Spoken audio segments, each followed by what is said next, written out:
Hey, welcome to Playing for Keeps, the show where we take a deep dive into dating, love, relationships, sex, and attachment theory. Your host, DJ, will be hosting Dating Chronicles, where she has guests come on the show and give a funny, crazy, or romantic dating story. Tune in if you need a laugh, hear something romantic, or maybe hear someone else's experience to help you grow in your relationship journey.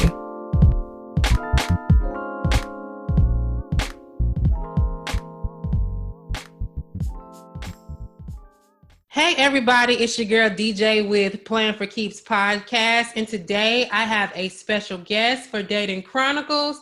Tell me, what are we calling you today? I know some people don't like their government names out. No, Shannon is fine. I have plenty of nicknames, but Shannon is fine. Okay, well today we have Shannon to come on to give us a crazy, funny, or romantic dating story for Dating Chronicles. But first, how are you today? Let's start off there. Good. I mean, it is like cold AF for Atlanta today, It really is. And I've been out on the Beltline walking, and because I knew that if it was this cold, then maybe fewer people, because I had heard that people were acting like a bunch of drunk monkeys out there walking around without their masks. So I thought maybe this would be a good day to walk. And I actually got out and tried a little art project that I'd been wanting to try about walking on eggshells, which was interesting. Yeah. How was that, if you don't mind me asking? It was exciting to try. I was nervous that somebody was going to run up and steal my camera because I was right there on the Beltline. Got you. And because it was so cold, like taking off my shoes and socks was very visceral feeling walking around on the eggshells. But I just think it's such an interesting symbol, and these are interesting times where it feels like everyone is walking on eggshells. So got you. Okay, so was it more of a symbolic thing for you in your life, would you say? Oh, I definitely feel like there are times where that notion of walking on eggshells is very powerful as a metaphor for me. Got you. Okay, that's awesome. I don't know why the another scenario popped up in my head. I want to ask you, have you tried? A lot of people have tried ice baths, like for certain things. Have you ever tried that? Like, it's supposed to help with stress and. Like, as you can get in the hot pool and you can get in the cold pool. Yeah. And I just read this interesting book called Wintering that's about like the notion of like the winter of the soul. And this woman, she goes into this like full cultural analysis of how people deal with winter. And she talks about this one person who is dealing with some mental health issues, and she treats it by dipping herself in hot and cold water quickly. Wow. Yeah. Wow, it's interesting. I'm so scared to try it though. I know people say your body adjusts actually once you get through the initial shock, your body adjusts, and if you can get through it, it's actually a great experience. But I'm so scared. Like, I get sick so easy too. So I'm like, I don't know if that's for me, man. I don't know. But I know a lot of things like that it does help people. So that's interesting. That popped up in my head. Okay. What I know, when we were talking before we started recording, sounds like you have a lot of stories. What crazy, funny, I'm a storyteller and a story coach. Like, that's my profession in life. I feel like I'm just one of those people where it's like there's this saying, either you can have a good experience or you can have a good story. Mm-hmm. So I just end up with a lot of good stories. Yeah, I've been online dating in Atlanta for 13 years now. Like, I moved in 2008. Okay. And I use online dating as my way to start to get to know the community. And that was right when online dating tipped to being kind of more ubiquitous, where everybody was doing it. Yeah. And I've had some, more substantial relationships, but I've also just been on a ton of first and second dates. And I kind of developed this theory over time that dudes have to put up with a lot more crazy stuff in the online world, like all of the spammy porn bot ladies, and we have to put up with a lot more bad behavior in the real world. And so I have this whole monologue about all the crazy ways that guys have showed up late, showed up drunk, showed up late and drunk, showed up married, showed up gay, showed up with friends, showed up with his boring dog, didn't show up at all. Like, it just goes on and on and on. Oh my God. which out of all of those stories, which one or even two you would like to share with us today? Well, when I was thinking about talking with you, I keep thinking about this one story that's probably the one that takes the cake to me. Okay. It was 2015, and I was just starting to seriously get back into online dating after I'd had, like, in 2014, I had the most significant relationship of my life. And, I had to, like, try to heal my heart. And so I was starting to get back out there. And this was right when Hinge entered into the Atlanta market.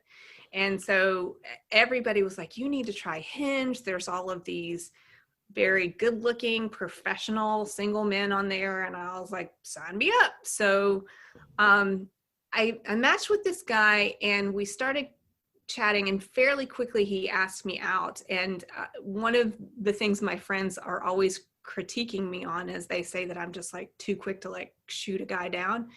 And so I thought, let me just like go out with him as quickly as possible, like not too much chatting before I can like find a fault with him. But I knew a couple things from his profile. Like I knew he was divorced, and then he had like one or two kids. So he asked me to meet him at the Krog Street Market, which was at the time right down the street from my house. And we hadn't hit the door before he said something about, oh, I'm sorry, I was late. Something about his ex. And I asked him a question. He was like, oh, no, not that one, the other one. Okay. And I knew his divorce was only a year and a half ago. And so I was like, okay, two. And one divorce was a year and a half ago. DJ, before this night was over, I learned that he had 3 ex-wives. What? And he was 42 years old. So I'm sorry, my face. Like it gets, sometimes people ask me if I think this was real, like, was this guy in some kind of acting class? Am I making this up when I talk about it? So just like buckle up. All right. So wife number 1, they were married in college, and they were only married for less than a year, I think. And the reason why they got divorced is because they only had sex 9 times. And I know this. Wait, so was he complaining about her, or was he just selfishly like, okay. This is all the stuff that came out over the course of this evening. So she didn't work out. So wife number 2, they were married for a number of years, and she was the mother of his children. But she was an alcoholic, bless her heart. And that was the reason for the end of the marriage. And so they had gotten divorced a year and a half ago. Remember, there's 3. Okay. We'll get back to wife number 2 though. Okay. So wife number 3 had answered an ad on Craigslist to become the nanny to his children after the divorce. And so he drove to North Carolina to pick her up. What? And he couldn't find her. She wasn't where she said she was going to be when he got to North Carolina. And so he drove around asking people, like, where was she? And the reason why she wasn't where she said she was going to be was because she was in a homeless shelter.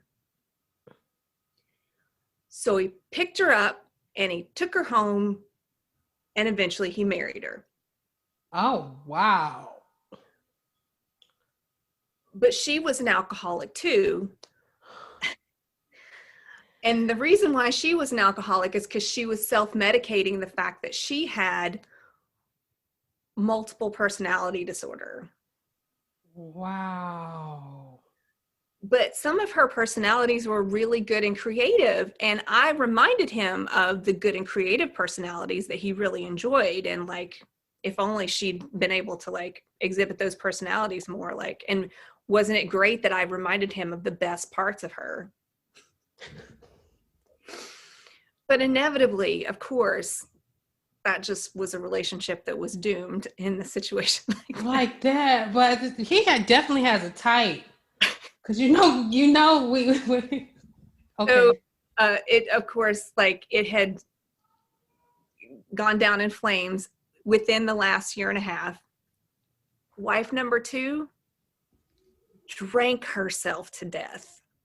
What? She had died on Sunday, and we were out on a date on Friday. What?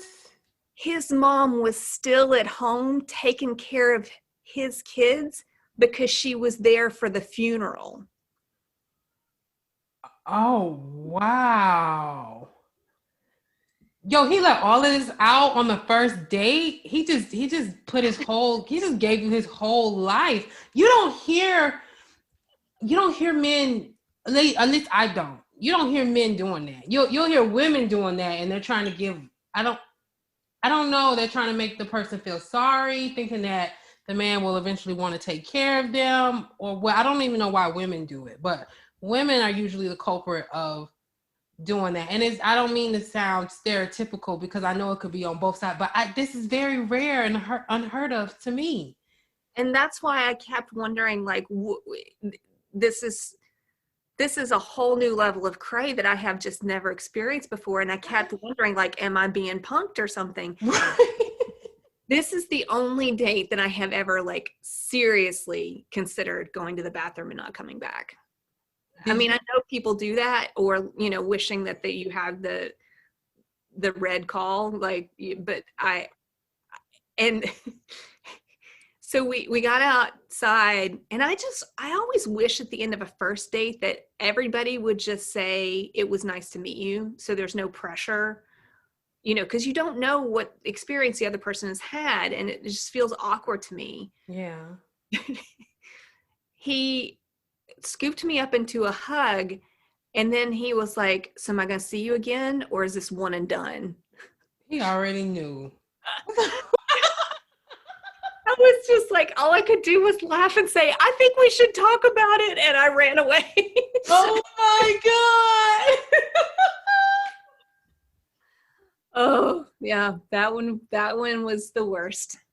Oh my God. Did you ever talk to him again? He sounded like he could be like a really good friend to somebody who's like really into like trying to figure people out, and like a master puzzle, like you're trying to put the pieces together. Like, why are you this way? Like, oh wow. So you never talked to him again. So I'm assuming lesson number 1 for you is definitely not jumping in too quick on a first date. Like, what did you learn from that? And then when you think back, were there any red flags during the conversation? Like, I know you said you guys didn't have too much conversation, but did he didn't give nothing away, like, at all? Like, his profile looked normal? Totally normal. And the thing is, so I have plenty of crazy first date stories. That one, like I said, is, beyond the beyond. But I ran into a friend of mine at a book club after I'd had another one of those kind of crazy first dates. Mm-hmm. And she just kind of laughed, and she was like, Shannon, did you ever think about the fact that of all these crazy stories, you're the common denominator? And I really appreciated that. I think some of it is I am just a great storyteller, and so these things kind of find their way to me. But I've been thinking about all of this on a deeper spiritual level lately, because that film Groundhog Day? I've never seen it, so I've heard of the film, but tell me about it, because I know I'm gonna tell you what I was thinking too, like when it comes to me, because I have some crazy stories as well. There's some I haven't even told on mine, but I know, honestly, the people that we choose to go out with and date, sometimes it's a reflection back on us, like in this weird way.